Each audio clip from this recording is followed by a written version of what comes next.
A warm welcome to this video titled, Is 3-Eye Atlas the Doomsday Comet? Let me say this up front. This might be the most important video we've ever released. Every single publication we've made so far was necessary to learn how to understand God's voice from heaven. But the consequence revealed in this video is unique and unmatched. Nothing else compares to it in recent history. You'll see. Stay with us and judge for yourself at the end. But first, here's a quick overview of our last 4 publications. On the left, you'll see our Foundational Essentials video. You really must watch that one first. Without it, you won't be able to grasp the depth of today's message. That one puts the warning of the 3 woes and the 3 woes themselves in context with the biblical texts. Today, we're focusing on 3-Eye Atlas. On the right, there's a short video that compellingly depicts the visits of the interstellar objects discovered so far, and it gives food for thought. It's a must-watch because it already hints to the answer to the title question of this video, and it does so in visual form. In today's video, I'll be using clips and images from that short video again and again.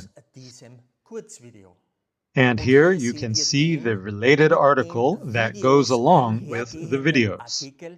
It offers additional info, especially regarding the last 7 plagues within the 7th bowl of wrath. So again, for anyone watching this who's either new or who's forgotten what was shared in the earlier publications, please quickly get caught up with the current knowledge before continuing with today's video.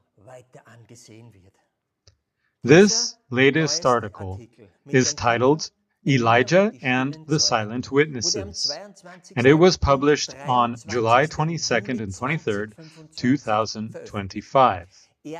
So it's brand new, and it reveals who Elijah is, the one who is to come before the great and dreadful day of the Lord, and how the ascension of the 2 witnesses from Revelation 11 took place. Super exciting. Make sure to check it out. And let me ask just one slightly challenging question. We already know we're living in the day of the Lord, that is, the year of the Jubilee, since March 30th, 2025. And that would mean, by definition, that the real and true Elijah must already be here on the earth and active, turning the hearts of the fathers to the children and vice versa. So now the question, do you know him? This is one of the final slides from our last video, where we explained the 3 woes in relation to the interstellar objects.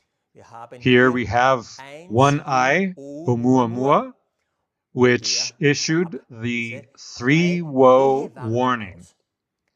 Then we have 2-Eye Borisov, which represents the first woe.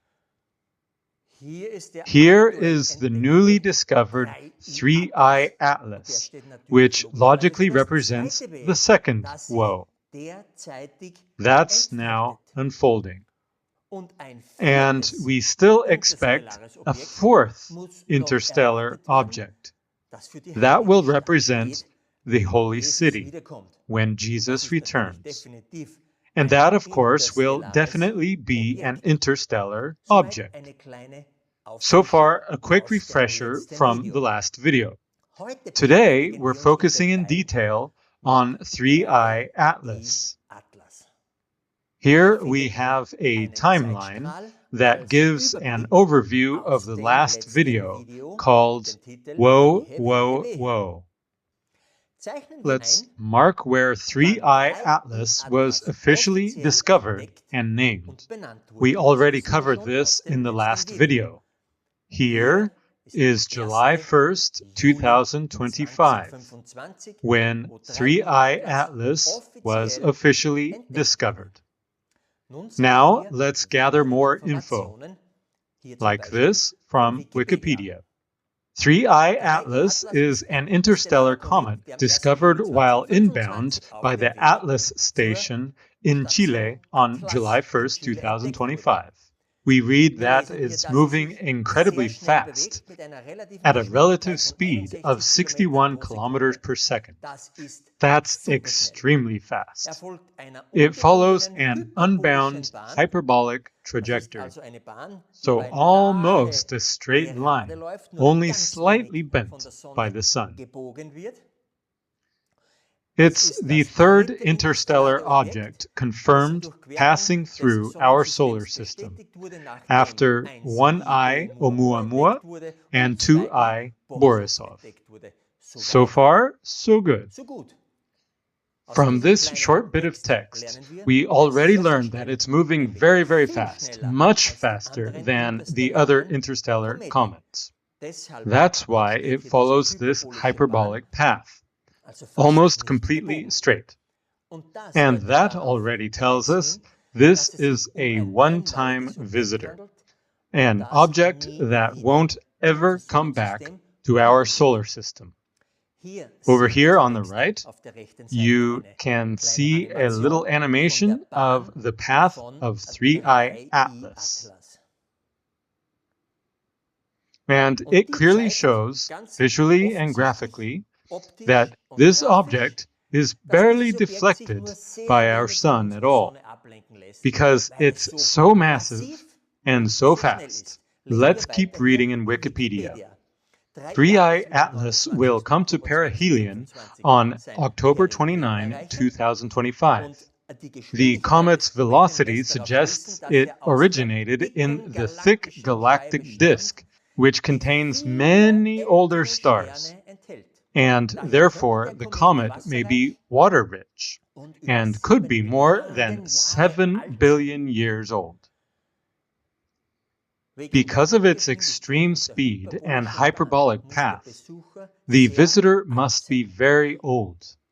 So here we have it, 7 billion years old, far older than our Earth or solar system, which are about 4.5 billion years old.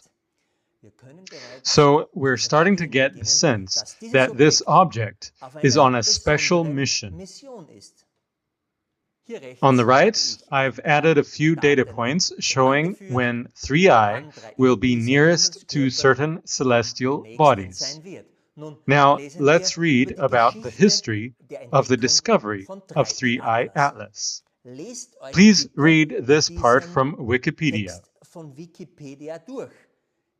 In short, after the official discovery on July 1st, astronomers went back through earlier telescope data to see if they could spot 3i at an earlier time, even if they hadn't known what it was back then. I've roughly marked those dates mentioned in the text, graphically here in the chart. And here's the last sentence. This astronomer says the comet could only be seen starting from June 25, 2025, because before that it was passing in front of the galactic center's dense star fields, where the comet would be hard to discern. But from June 25 onward, it was visible and started showing up in the images. So I've marked those time frames here. And what do we see? Once again, our well-known June 25 shows up right in the middle of all these observations. And what do we already know about June 25? I'm reading here from Revelation 10, verses 5 and 6.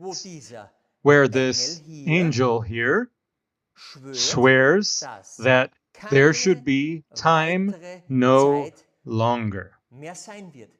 Or, in other words, no more delay. And we already knew that from the great and marvelous sign. And we've always connected that to June 25. That alone is already super interesting. And it implies a lot, since it was exactly at that moment that 3i Atlas became visible. A visitor sent by God from far away at exactly the right time. But it gets even more interesting. Let's find out more about 3i Atlas. Right here it says, astronomer says the object approaching us from beyond the solar system is not what we think. Sent toward the inner solar system by design.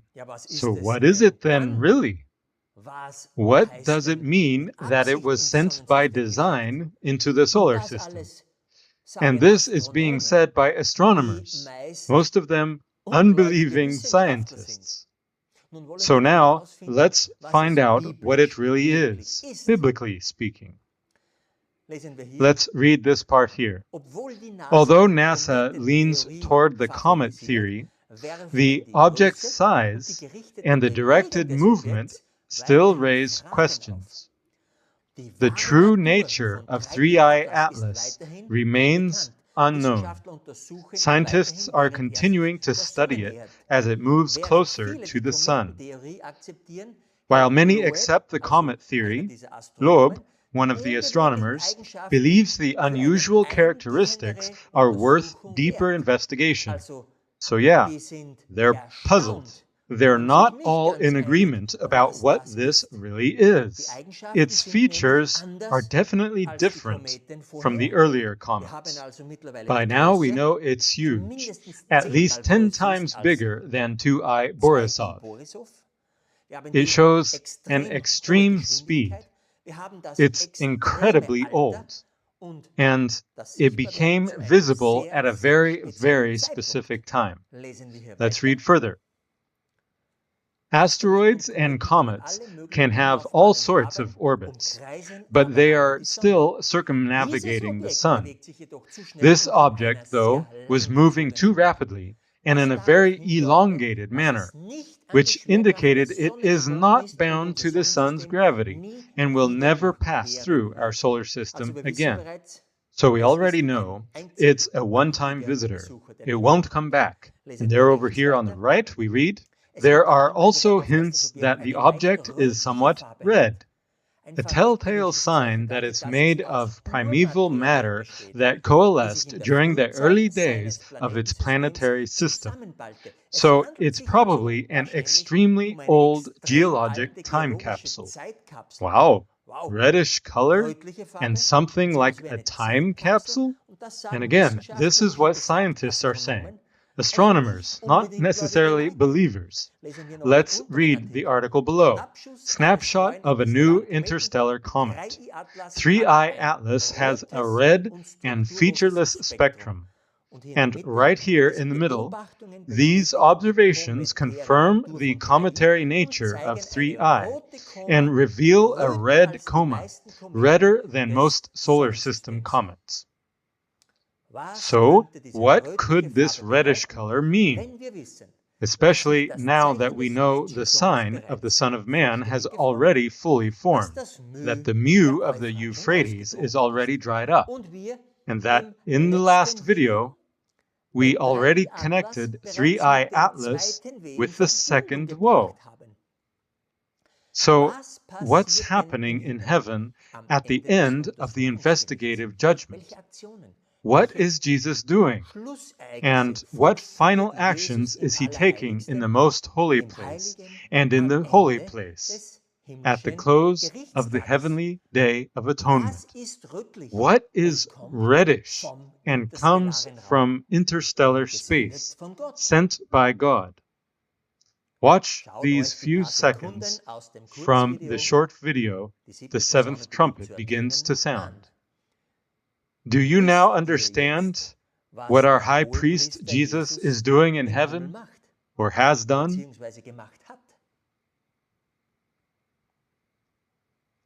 Did you recognize it? Let's read the corresponding Bible text.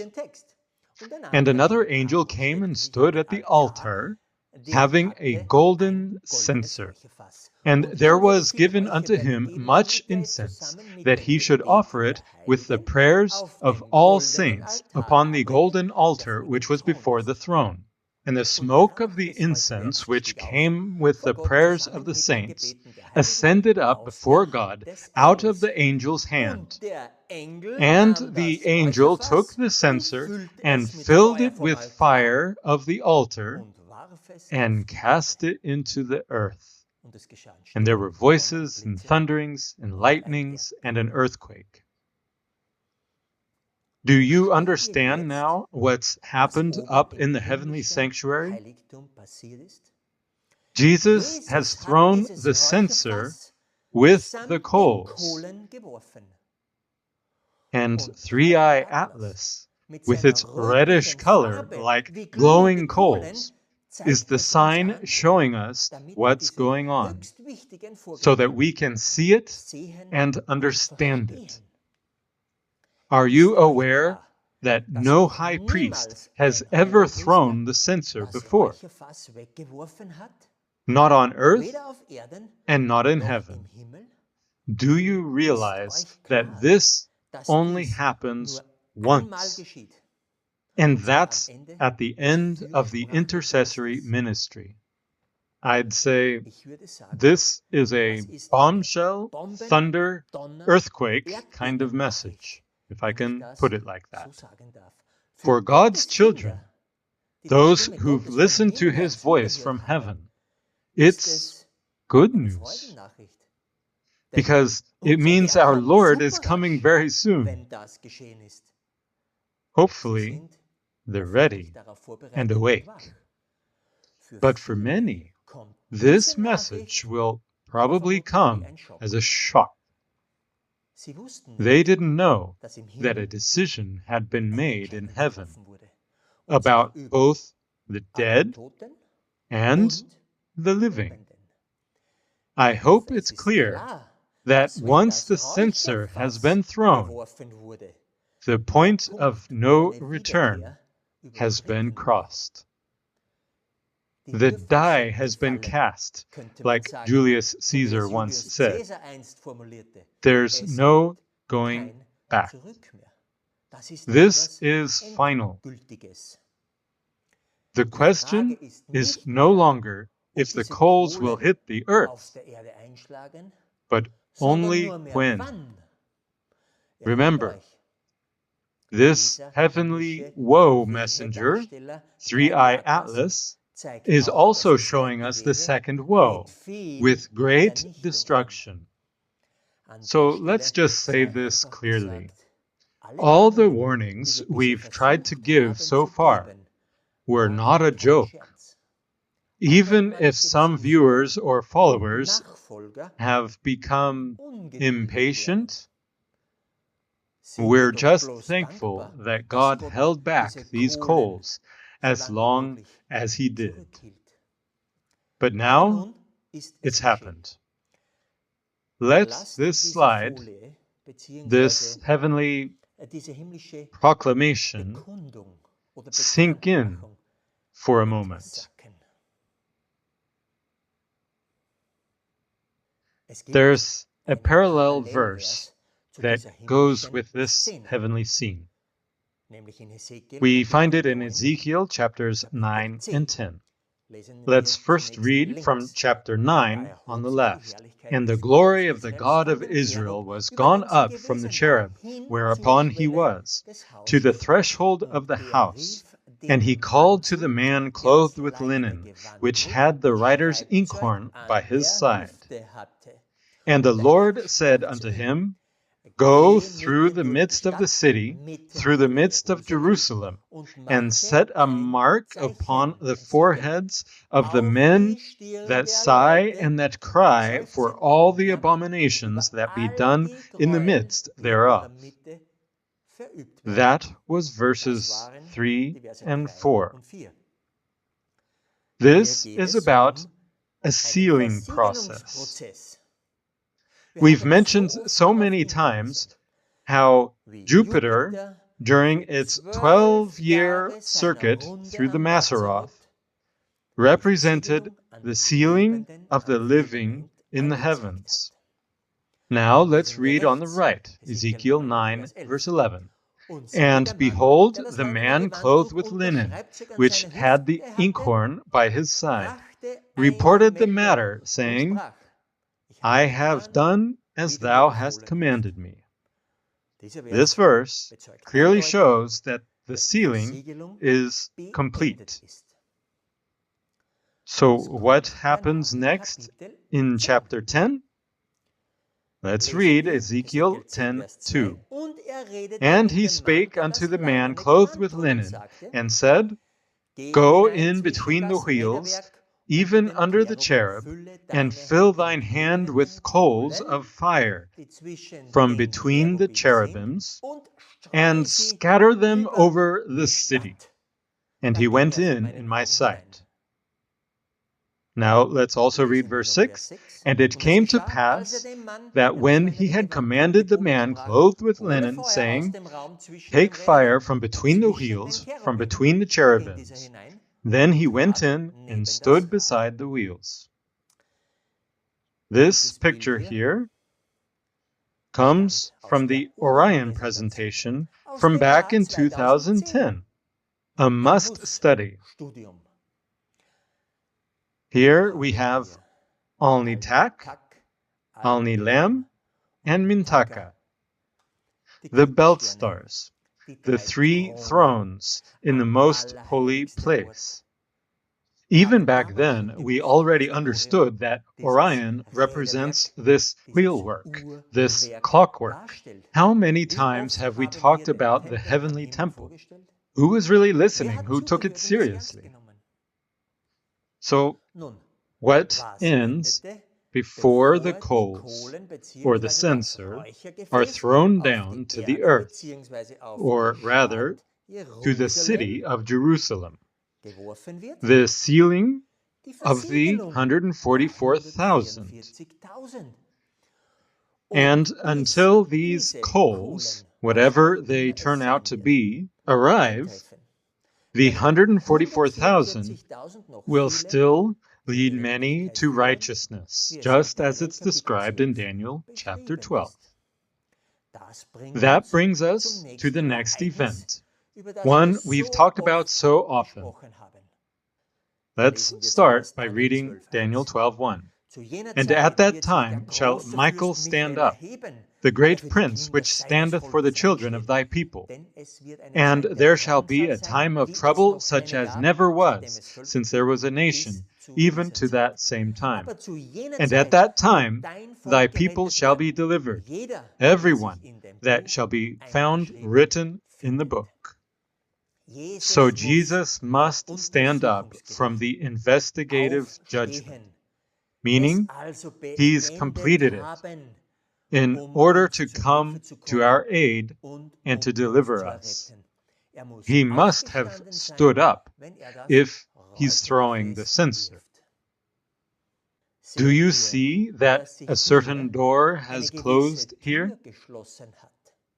Do you realize the heavenly day of atonement has ended, and with it, intercession? Do you know which door, or better said, which curtain, I'm referring to? The movement in heaven we're talking about here is that Jesus, as high priest, has left the most holy place and returned to the holy place. That door, or veil, is called the life.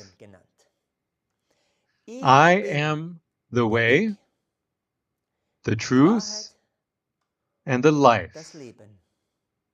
No one comes to the Father except through me. That's what Jesus said. This picture here is from some of our older videos. We've explained it again and again.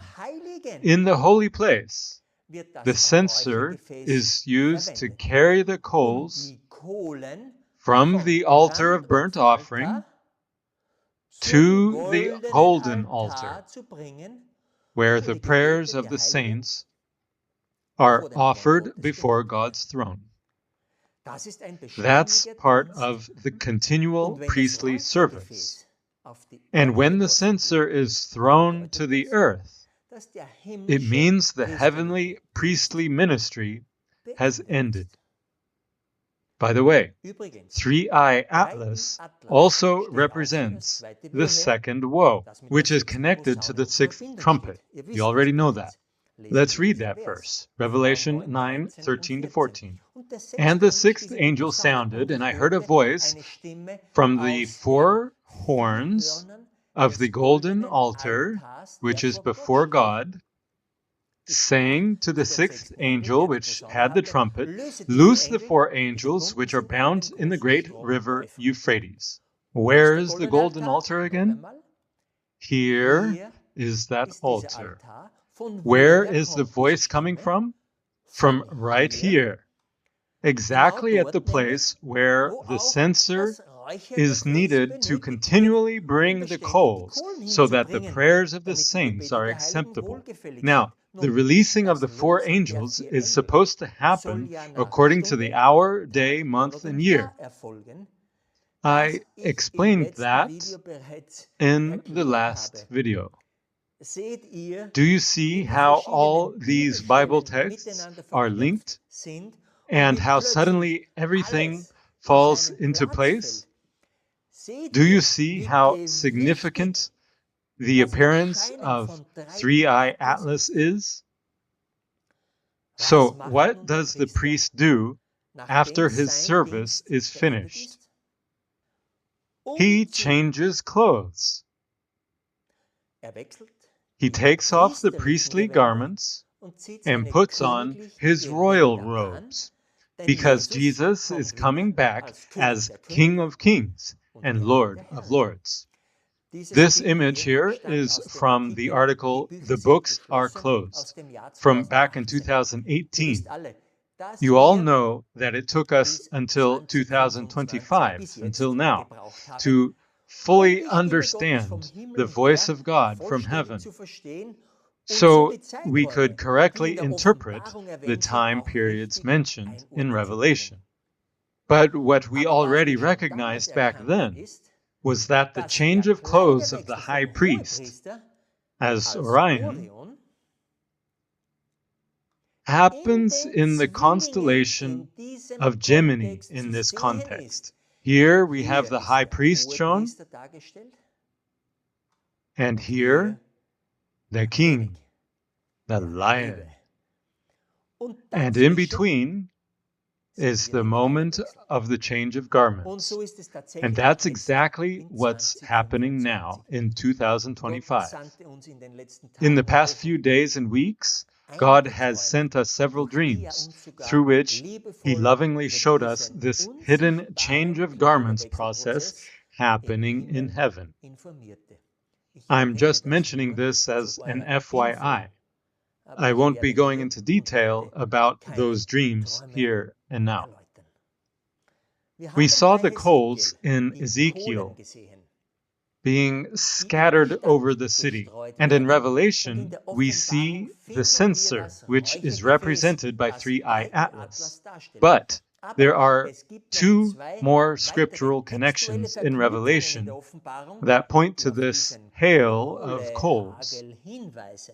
Let's read Revelation 11:19. And the temple of God was opened in heaven, and there was seen in his temple the ark of his testament. And there were lightnings and voices and thunderings and an earthquake and great hail. Hail of coals. Hail of fire. This verse is at the end of the seventh trumpet. Now let's read Revelation 16:21 on the right. And there fell upon men a great hail out of heaven, every stone about the weight of a talent. And men blasphemed God because of the plague of the hail, for the plague thereof was exceeding great. This text comes at the end of the seventh bowl of wrath, respectively of the last seventh plague. Once again, what exactly this hail of coals is will become clear when the time comes. But the unmistakable, interstellar, one-of-a-kind sign in the heavens is clear. The censer with coals has been thrown, and it's falling. We've now learned and understood a lot, and it's time to look at a summary chart to see the full scope and depth of what's been revealed. At the top, we see the familiar timeline of the sixth and seventh bowls of wrath, along with the two key dates, the time of the first images of 3i, and the official discovery of 3i. These 7 days mark a kind of transition period, one whose depth and importance will likely become the subject of the next and probably final article on this topic. Here we have Revelation 10:5-6. No more time, no more delay. We already know this point from the great and marvelous sign. Then we have Michael stands up. You remember we talked about that earlier and how from that moment on, the 144,000 are to lead many to righteousness, so that the number of the great multitude and the final martyrs is completed. Then we have Ezekiel 9, where we read about the end of the sealing. And here in Ezekiel 10, where we read about the coals being taken and scattered over the city. That's directly tied to the censer being thrown down in Revelation 8. And it's also a picture of the hail mentioned in Revelation 11:19 and 16:21. That's still to come at the end. Then we talked about the end of the investigative judgment for both the dead and the living. So we've already talked about what has to follow, the change of garments. I've marked it here, and at the end, of course, and we'll come back to this date, we have the third woe. That's when 4i appears, the fourth interstellar object, which represents the holy city at the return of Christ. I hope this overview chart makes things clear and summarizes what we've learned so far. Now, let's take a quick look at the seventh trumpet, because at its conclusion, we also see hail mentioned. In Revelation 10:5-6, we know that the angel declares there will be no more delay. The point of no return has been reached and crossed. Then comes verse 7. But in the days of the voice of the seventh angel, when he shall begin to sound, the mystery of God should be finished. You can see that here in the blue box. So the seventh angel is preparing to blow the trumpet. That means during this time, we don't yet hear the seventh trumpet, but he's taking a breath, so to speak, getting ready later to blow loudly. And during this time frame, this blue box, the mystery of God will be finished, most likely with this current video, and with the upcoming and probably final article that's already being written. That article will reveal exactly the events that have happened and will happen within this blue box, so that this question mark here disappears. On the night of July 23 to 24, the Lord revealed this message to us, this missing puzzle piece. You all know these events, but it's hard for all of us to tie them together in the biblical context. It's good that Elijah is here to help us. Praise the Lord. So stay tuned for that forthcoming concluding article. But first, the second woe must come to an end. Then comes the seventh trumpet, and the woe of the seventh trumpet is when salvation appears with 4 eyes, and some aren't part of it, but have to face the hail instead. That's probably the worst woe of all, being left behind. Now, let's look up. Here's the path of 3-eye Atlas. 3-eye Atlas appears directly over Sagittarius, the rider on the white horse from Revelation 19, in this context. And it appeared right near the black hole Sagittarius A star, which stands for the Father. Here was 3-eye on the 28th of May, as the time frame for the seventh bowl of wrath began. You'll remember Jesus stood up on June 25 to throw the censer. That's when we got the first images of 3-eye. And we already know that around August 18 to 19, justice will finally come. And right at that time, in the firmament, we see that 3-eye activates Libra. That is more than interesting, wouldn't you say? Do you also see the Lamb here? Let's read the verse. These shall make war with the Lamb, and the Lamb shall overcome them. For he is Lord of lords and King of kings, and they that are with him are called and chosen and faithful. The Lamb is, of course, Christ, the rider on the white horse. And here he's shown as Sagittarius. But also, remember, here's the cross, the wood to which Jesus was nailed in the year 31, right here near the Father, as you know. So who is it that makes war against the Lamb? And what biblical verdict of judgment from the Father and from the Lamb do we know from Babylon's history? Let's read Daniel 5, 25 to 28. And this is the writing that was written. Mene, mene, tekel, upharsin. This is the interpretation of the thing. Mene, God hath numbered thy kingdom and finished it. Tekel, thou art weighed in the balances and found wanting.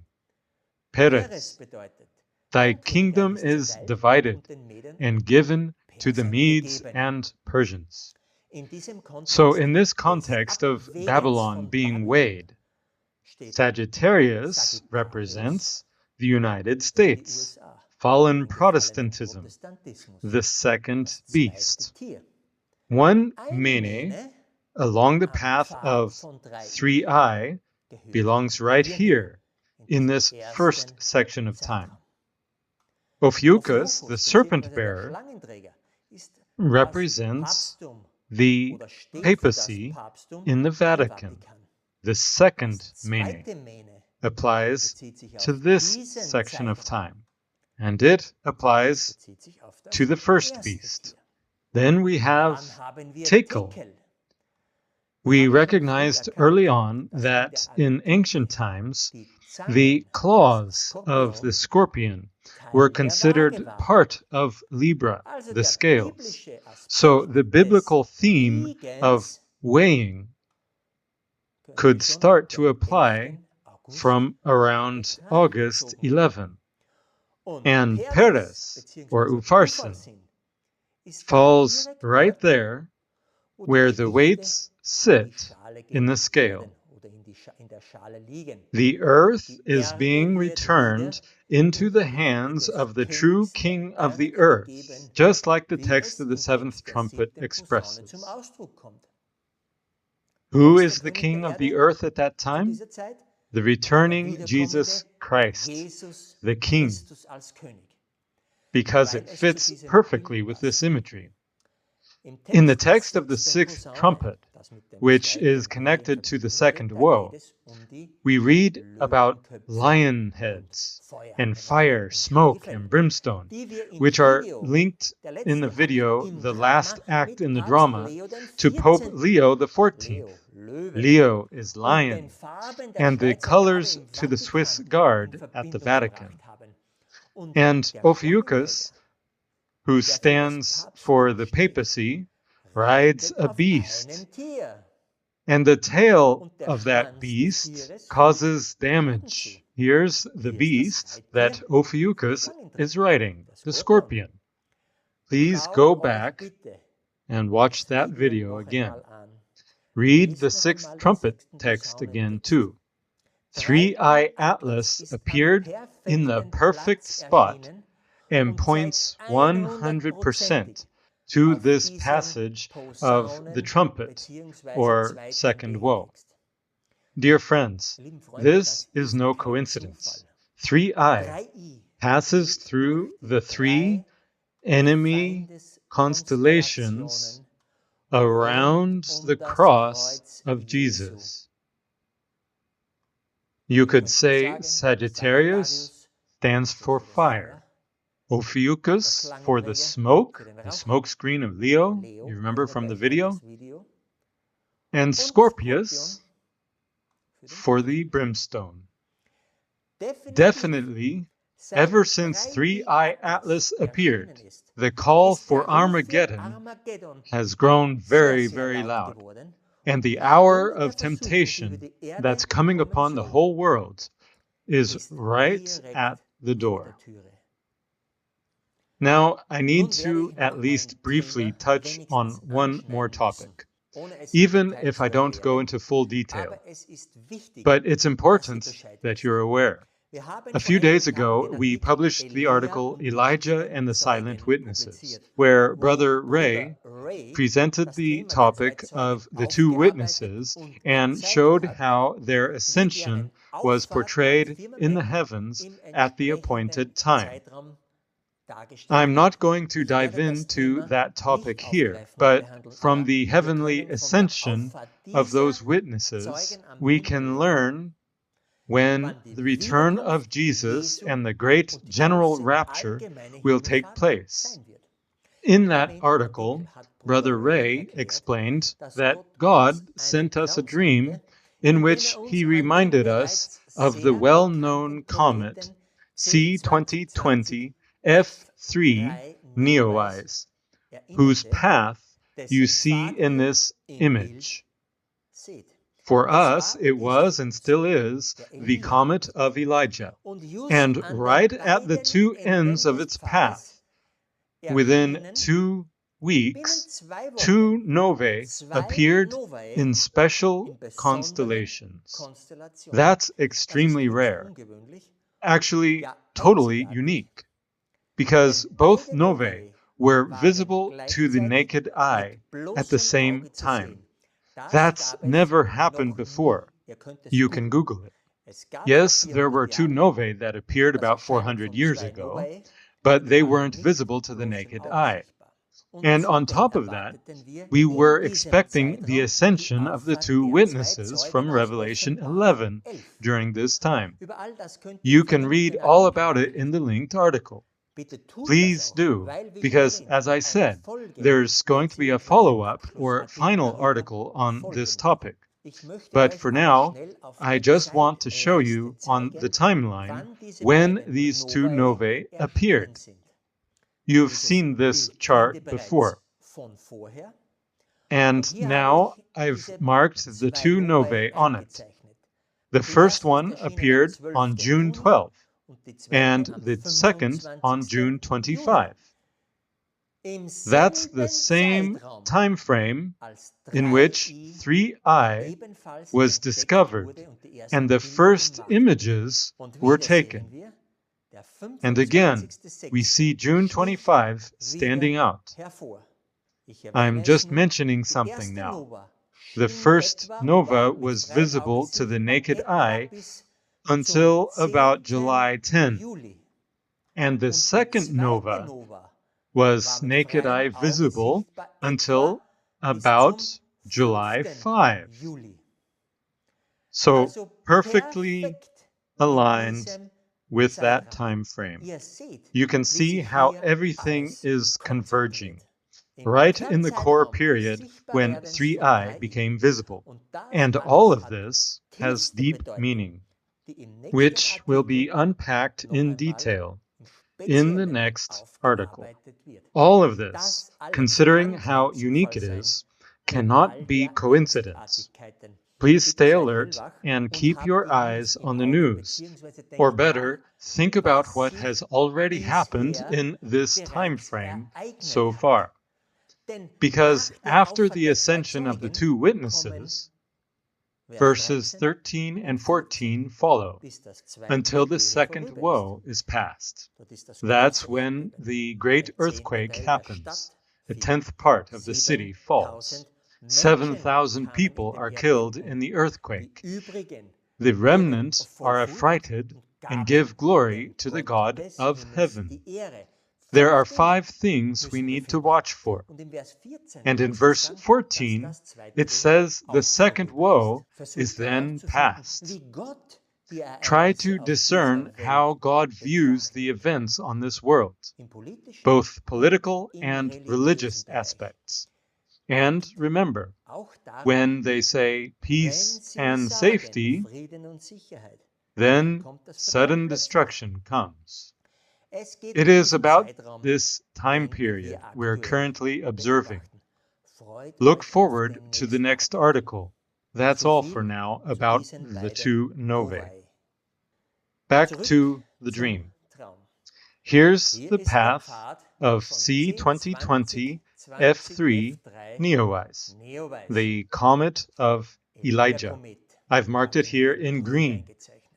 In that same dream, God gave a hint about another comet, one we hadn't considered before, because it was very little known.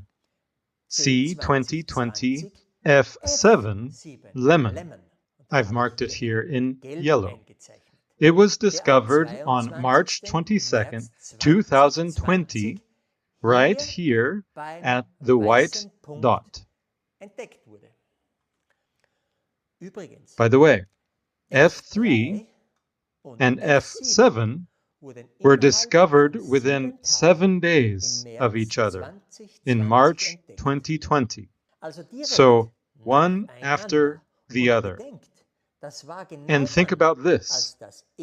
That was exactly when the first woe, meaning the COVID vaccine assault, was beginning to rage. In other words, God sent these two comets to already hint at the ascension during the first woe as a sign of hope. Isn't that incredible, what God is showing us in the heavens? Hopefully, throughout this entire video, you've already begun to realize that we are definitely in the very last moments, right in the midst of the fast-closing end-time events on this earth. We're focusing now, of course, on F7. Do you notice where this comet comes from? Or more precisely, where it was discovered? in the Lion of the tribe of Judah. Where did the tribe of Judah settle when the entire camp rested during their exodus from Egypt? Let's read Numbers 2, verse 3. And on the east side, toward the rising of the sun, shall they of the standard of the camp of Judah pitch throughout their armies. So in the east, of course. And that's exactly where the path of F7 begins, in the Lion in the east. And where is it heading? What exactly is this F7? What is it meant to represent biblically? What if Jesus himself pointed to this comet when he was on earth? What if this comet appears in what's probably the most important chapter of the Gospels? What if this comet is the answer to one of the most burning questions the first apostles had? Let's read Matthew 24, verse 27. For as the lightning cometh out of the east, and shineth even unto the west, so shall also the coming of the Son of Man be. Wow! F7 is that lightning. Jesus must have meant this. And it shines from the Lion in the east to Aquarius in the Mazzaroth, which obviously must represent the West in this context. And without going too deep into the layout of the biblical camp order, which we have, of course, studied thoroughly, it would be amazing if Jesus himself showed us also the south and the north in this context. And he does, right in the very next verse, which anyhow has been a mystery for many. For wheresoever the carcass is, there will the eagles be gathered together. The carcass is simply a dead animal, a sacrificial animal on the altar. And by now, we all know that Taurus represents the altar of burnt offering, where the carcasses, the sacrifices, were consumed. And the eagle, the king of the heavens, is found, of course, on the opposite side of the galactic equator. It replaces Scorpius, which would normally be in that section of the Mazzaroth. So the tribal leader, Dan, who represents Scorpius, was replaced by Manasseh. Just a side note for completeness. Of course, the interpretation goes even deeper, because the eagles are also actors on the ecliptic. They gather around Taurus and point to very specific timings. Jupiter, for example, and the sun, which of course points to the summer solstice on June 21st up in Taurus. That date is critical for marking the beginning of the second woe. Our day, month, and year, remember? The moon is also one of those eagles. It has to appear in Taurus around the summer solstice too, because we also need it to determine the hour, day, month, and year of the second woe. I already presented this in the last video. Someone might object and say that the sun and the moon are there every year, and the moon even comes to Taurus every month. Correct? But the lightning doesn't happen every year, only once, and only when God sends it at the exact right time. And Jupiter has to arrive there in Taurus too, after completing a full 12-year sealing cycle. And the woe warning from one-eye Oumuamua had to come first. And then two-eye Borisov and the first woe had to come. And three-eye Atlas had to be seen as well. All of this is absolutely unique. And then comes the return of Jesus. In Matthew 24, Jesus explicitly refers to the woes, that the end begins with them. And anyone who can recognize and explain the woes is not a false prophet. And all these unique prerequisites first had to happen in order to even begin to understand those mysterious statements Jesus himself made.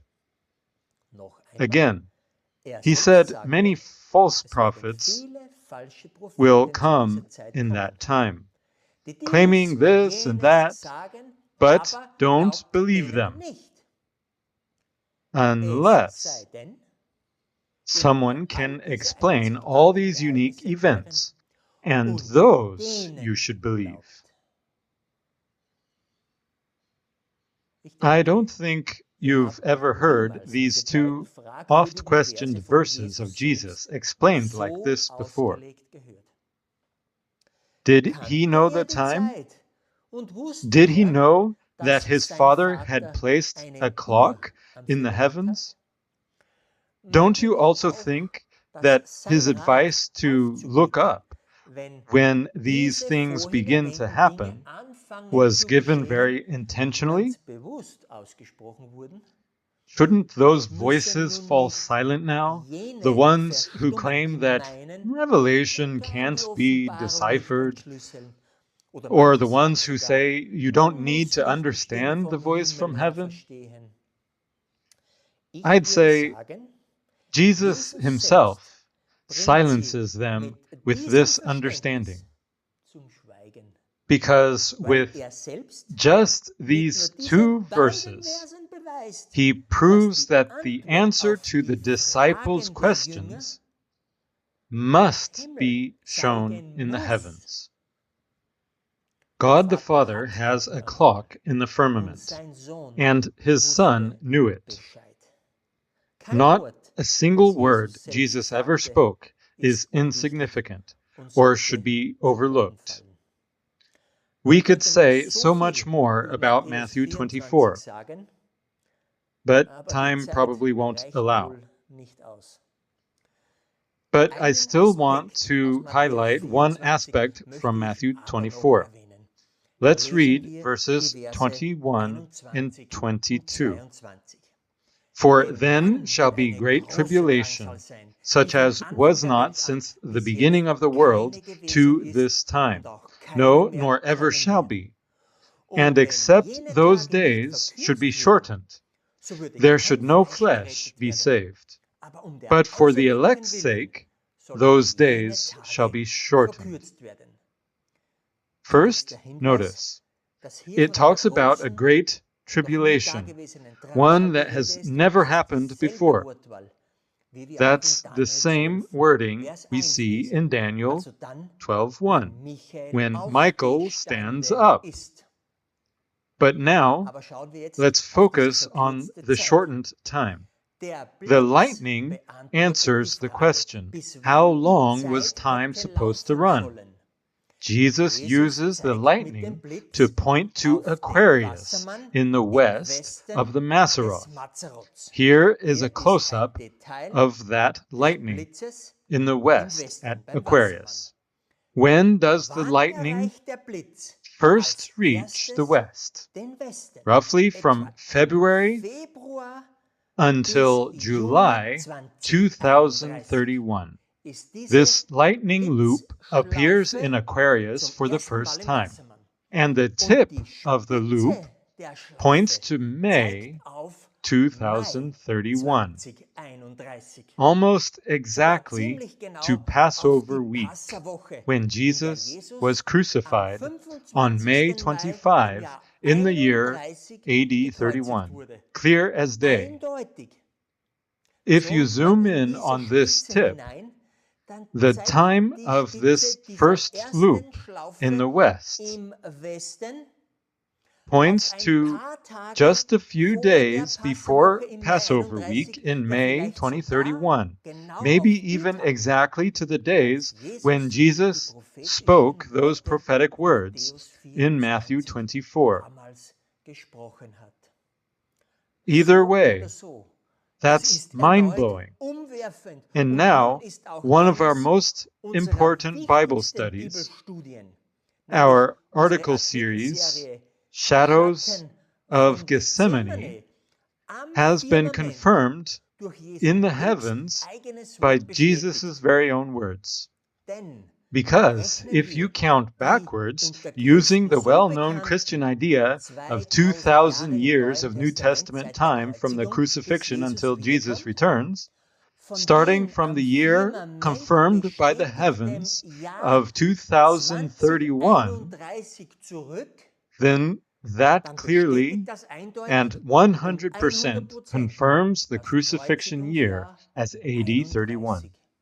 With that, Jesus himself silences anyone who teaches any crucifixion year other than AD 31.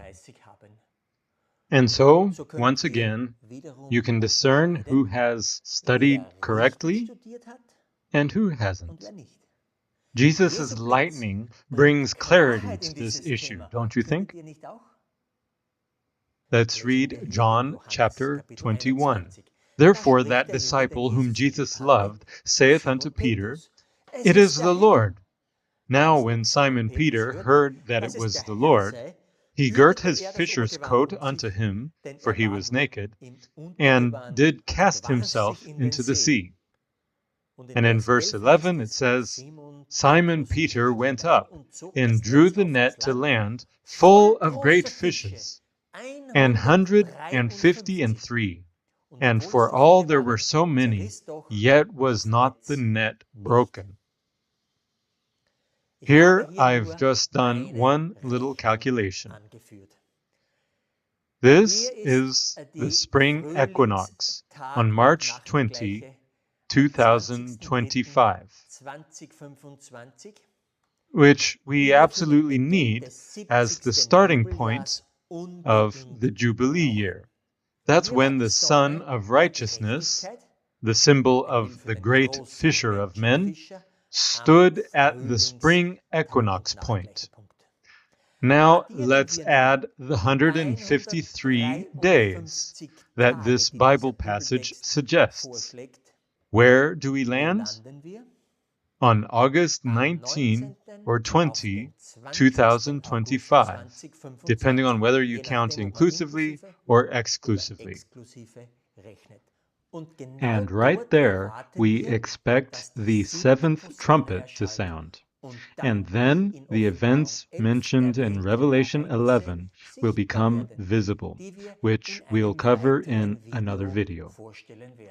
The Jubilee year and harvest prophecies of Jesus are among the greatest prophecies the Master ever gave, don't you think? Can you see how God is lovingly leading us, and you, all who are looking up, step by step? Reaching the end, we now can answer the question we asked at the beginning. Is 3i Atlas the doomsday comet? And we have to say, yes, 3i is the doomsday comet. It clearly testifies that the censer, the coals, the hail, are on their way.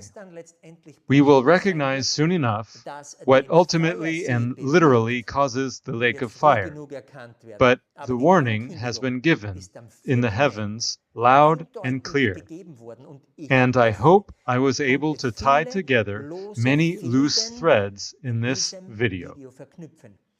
And Jesus is coming to rescue his children from this final hail of fire that will destroy the world, and all those who have not accepted Jesus.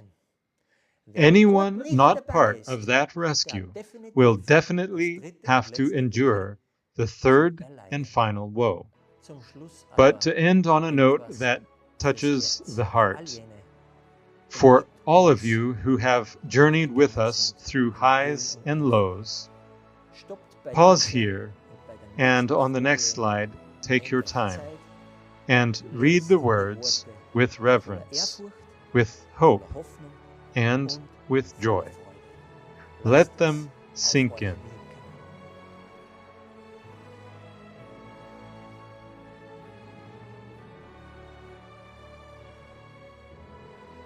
And when these things begin to come to pass, then look up and lift up your heads, for your redemption draweth nigh.